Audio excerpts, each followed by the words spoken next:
Welcome to our video on preprocessing, pooling, and batch normalization. The purpose of this video is to ensure you're ready for the next two sections, where we will build and train a convolutional neural network from scratch on the CFAR10 dataset. That model will contain all three topics in today's video, so it will be important to understand the motivations and definitions for each. We'll begin with an overview of common techniques applied to images before they are fed to a neural network. Such techniques are collectively referred to as preprocessing. Then we will go over the max pooling operation, something commonly found after each convolutional layer in CNNs.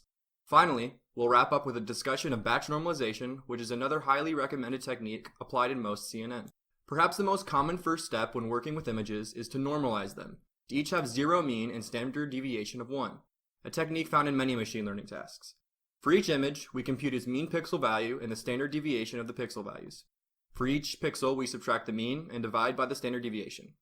The resulting image will now have an average pixel value of 0, with standard deviation of 1. Luckily, this technique is common enough that TensorFlow has a built-in utility to do this for us, tf.image.perImage standardization, as seen here. Another handy trick is known as data augmentation. This is a way of increasing the size of our training dataset by adding extra copies of the training examples that have been modified with transformations that don't change the class. For example, see the familiar training example of the house sparrow on the slide. We could make a copy of this example, rotate the image, and apply some random contrast changes and add that as another training example labeled as house sparrow, since the actual content of the image has not been changed. It's still a house sparrow. There are many other transformations we can do, such as changing the brightness and contrast again. For other possible transformation utilities provided by TensorFlow, see the link to tf.images in the additional resources slide. We now move to max pooling, a technique applied after each convolutional layer in nearly all CNNs. In addition to reducing the spatial size of our output grids, and thereby reducing the amount of parameters in computation, it also helps make our internal representation of images approximately invariant to small translations of the input. Translation invariance just means that, for example, if we shifted our image of the house sparrow to the right a little bit, our network would still reliably predict that the image contained a house sparrow. To illustrate the max pooling operation, I've drawn an example input grid or image and filled it with some random numbers. And similar to the illustrations for convolution, we'll have a rectangular window and slide it along the inputs to generate our outputs. The difference, however, is that this grid doesn't represent 4 trainable edges like it did for convolution. Instead, it simply represents the max function, meaning that all it does is output the largest of the 4 values it is placed on. Let's see it in action. Beginning at the top left as usual, we see that the largest value in the region of our window is 81, and thus we output the number 81.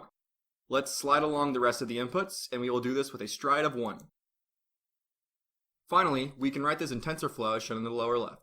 There are a few options for applying max pooling floating around in TensorFlow right now, but the most recent and currently recommended choice for all layers is to use the uppercase options as done here. We'll see this layer again when we build our own CNN in the next video. Our last technique for this video is batch normalization. Similar to how we normalized our input images to have mean 0 and standard deviation of 1, batch normalization provides a way of normalizing inputs to intermediate layers in our network, such that the distribution of values being fed to a given layer over the course of a training batch stays on the same scale. Here is the official algorithm for batch normalization taken directly from the original paper, which I've linked to in the additional resources slide. The main idea is that for each dimension of the layer we're about to feed our batch X through, we compute its mean and standard deviation across the examples in our batch. We then do the familiar normalization discussed earlier, but then batch normalization adds one more additional step.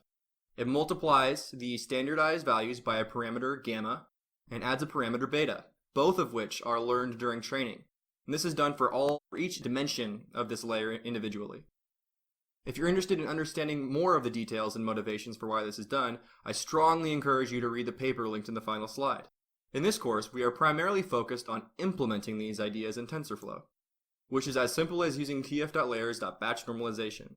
By default, just remember that you should always include batch normalization because adding it to a model can result in 10 times or more improvements in training speed. And also, batch normalization greatly reduces the ability of a small number of outlying inputs to over-influence training, and thus it reduces overfitting. As always, make sure to read through the links here for an in-depth look at the topics covered today. Next, we'll begin our 2-part series on building and training a CNN on the CFAR10 dataset. We'll use everything we've learned in 2.1 and 2.2 and see it in action.